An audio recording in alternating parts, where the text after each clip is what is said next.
Morning আর শুভ মহালয়া সবাইকে। সবাই কেমন আছো? যাচ্ছি বাজারে এখন ফুল নিয়ে আসতে। চলে এলাম বাজারে, আর বাজারে এসে দেখি ফুলের তো নামগন্ধই নেই। ফুলের যা দাম, আর ফুল নেই বলতে গেলে। আমি যখন ফুলটা নিতে গেলাম তখন ফুল একদম শেষ হয়ে গেছে আর শুকিয়ে গেছে।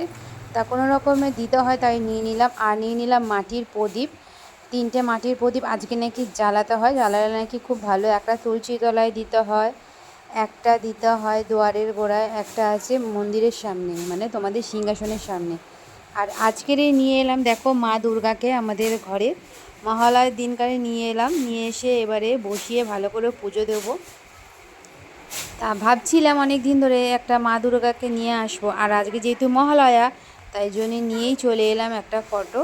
আর মালাও নিয়ে চলে এলাম। আর অরিজিনাল মালা তো পেলাম না, ওই জন্য ডুপ্লিকেট মালা নিয়ে, প্লাস্টিকের মালা নিয়ে এসে মাকে দিয়ে দিলাম। আবার তো পুজো সামনে আছেই, তখন না ভালো রজনীগন্ধার মালা এনে দেব। এখন বাজারের অবস্থা প্রচুর খারাপ, আর বাজারে একদম কোনো ফুল নেই, আর ফুলগুলো শুকিয়ে শুকিয়ে গেছে। ওই জন্য ভালোও লাগলো না, পরে দেবো, কারণ পুজোর কদিন দেবো। তা এখানে দেখো পুজো করতে বসে গেছি। কটা কুচো ফুল আর হলো ওই বেলপাতা, তুলসী পাতা, দুব্বা দিয়েছে, সেগুলো একদম দেওয়ার মতো না, পুরো একদম শুকিয়ে গেছে, তাও দিলাম। আর আগের দিনকার আমি যেই ফুলগুলো দিয়েছিলাম সেগুলো তুলে ফেলে দিলাম, কারণ হলো ওইগুলো হয়তো ভালো ছিল এইগুলোর থেকে।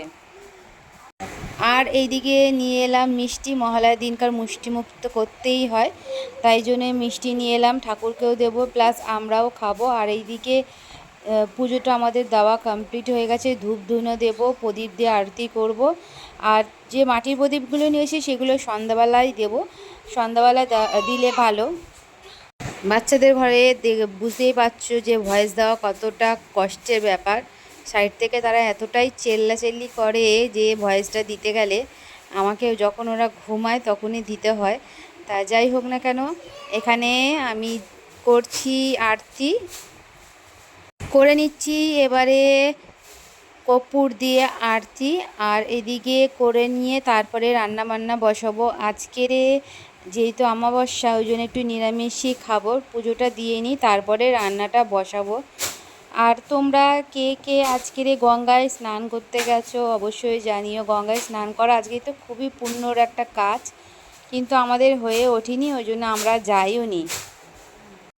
আজকের এই গঙ্গায় স্নান করলে তো খুবই ভালো, কিন্তু আমরা যেহেতু যেতে পারিনি ওই জন্যেই ঘরে মায়ের একটা ফটো নিয়ে এসে পুজোটা দিয়ে কমপ্লিট করলাম। আর সাইডে তো এতটাই হলো গান বাজনা সব চলছে, যেহেতু আমাদের পাশেই পুজো হচ্ছে, তা গান বাজনা চলছে, তাই জন্যে আমি ভয়েসটা দিতে পারলাম না।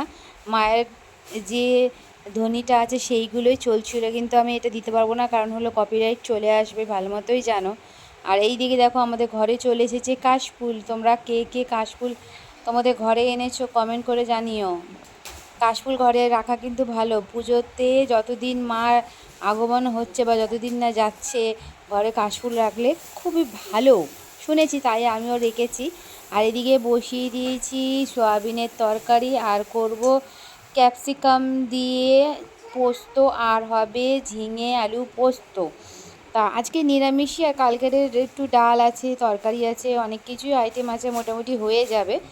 আজকে 3 রকমের আইটেম করেছি। আর এই যে পোস্তটা, ক্যাপসিকামের পোস্তটা এতটা ভালো হয় আর এতটা খেতে টেস্ট হয় যে কি বলবো। পুজো দেওয়া হয়ে গেছে, তারপরে লাইটটা লাগিয়েছি। এই লাইটগুলো না আমরা ধানতেরাসেই লাগাই, কালী পুজোর সময় লাগাই, তাই ভাবলাম যে আজকের থেকে তো পুজো আরম্ভ, তা আজকে না কেন, আজকে এই জন্য লাগিয়ে দিলাম। কি সুন্দর লাগছে সিংহাসনটা দেখো। মহালয়া বলো, শুভ মহালয়া বলো, বলো না, দূর থেকে বলতে বলো, শুভ মহালয়া। আলু পোস্তটাও বসিয়ে দিয়েছি, নিরামিষই হয়ে গেছে। অল্প অল্প করে কেন করেছি, কারণ হলো আমরা তো লোক কজন আছি না, আর ছোটো তো বাচ্চাটা তো খায় না ঝাল তরকারি, শুধু আমাদের জন্যে। আর খাওয়া দাওয়ার পরেই দেখো কি সুন্দর, আবার একবার দেখিয়ে দিলাম, এইবারে সন্ধ্যা সন্ধ্যা পড়ে যাচ্ছে আর লাইটিংটা দেখতে লাগছে অসাধারণ। আর আমাদের মা দুর্গাকে কেমন লাগছে তোমরা কিন্তু কমেন্ট করো, অবশ্যই জানিও, কারা কারা আজকের মা দুর্গাকে পুজো দিয়েছো সেটা কিন্তু জানাতে ভুলবে না।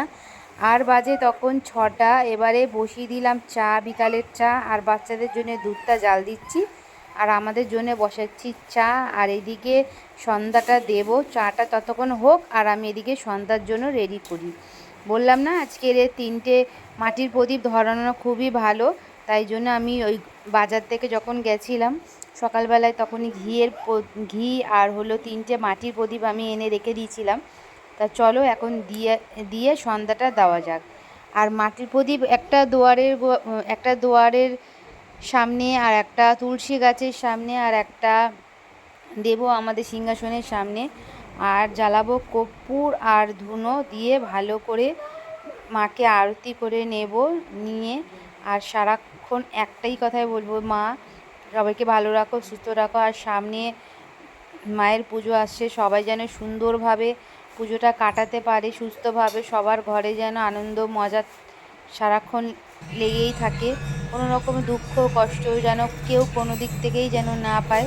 পুজোর কটা দিন যেন খুব আনন্দ মজা করে যেন দিনগুলো কাটায়, সেইটাই ভগবান মায়ের কাছে চাইবো। আর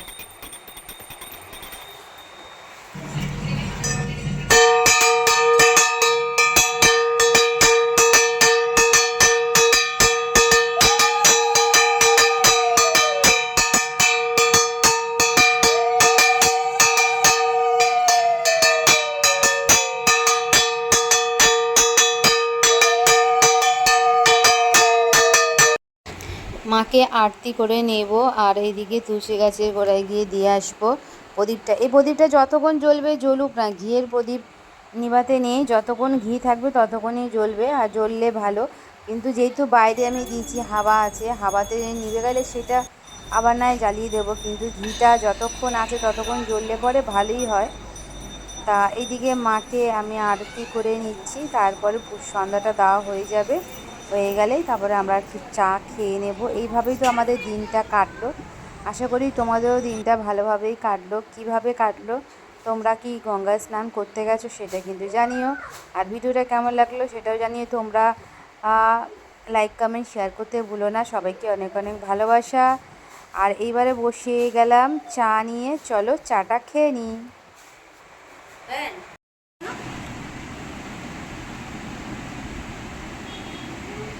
ভিডিওটা এখানেই শেষ করছি। সবাই ভালো থাকবে, সুস্থ থাকবে, আর সবাই পুজো ভালোভাবে কাটাও। সবাইকে টাটা।